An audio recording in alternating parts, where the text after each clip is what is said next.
Thank you, Ceann Comhairle. I think it's a no-brainer, and I certainly will be supporting the Microgeneration Support Scheme Bill 2017. I thank Deputy Stanley for bringing it forward. This bill enables households, small businesses and farmers to receive payments for electricity generated from renewable energy sources.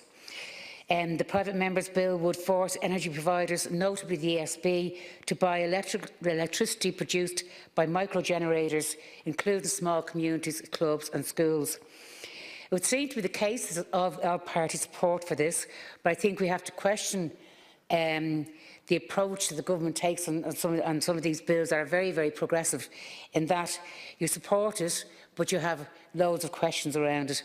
I would like to see you stand up, Minister, and say you support this bill.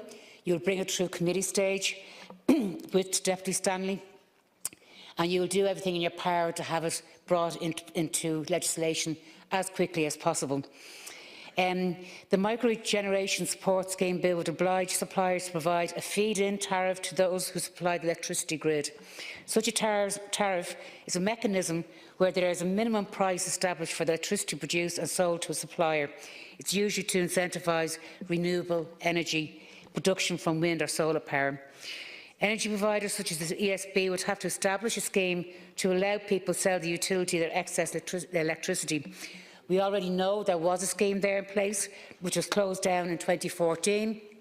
So we're nearly 4 years behind some sort of progressive renewable energy to be used. There would also be an obligation on suppliers to provide at least 5% of their electricity from microgeneration. The scheme would reduce Ireland's reliance on fossil fuels, something which this country quickly needs to do to meet EU targets and avoid hefty fines, and to play a positive input into dealing with climate change. Such schemes are the norm in other countries, particularly Northern Europe. About half of the renewable energy in Germany comes from microgeneration schemes. I just want to make one point about the fact that we received many emails on this issue, and it just shows you how interested people are in the issue. I'd like to thank everybody who did send an email supporting this bill.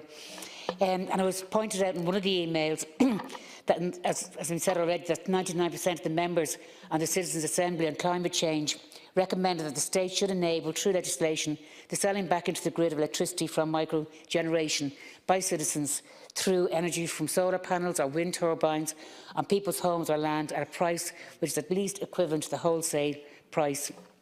The Energy White Paper says that citizens and communities should play a central role, yet in practice, citizens cannot participate in a system of energy generation at any scale.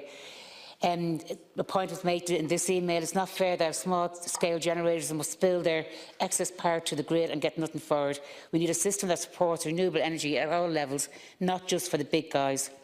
Ireland is at its best at community level, with a payment for microgeneration. Irish communities could develop their own local power plants right from the roof of the local school, community hall, farm shed, and become active participants in the energy transformation so desperately needed. And I do want to finish off my point in saying that there is a real need for this government, as the IPCC report stated, to actually put action into words and try and make a difference in relation to climate change. And Minister, I think the point that has been made already about afraid to tackle big business and that, we know a recent report shows that just 100 companies are the source of over 70% of emissions.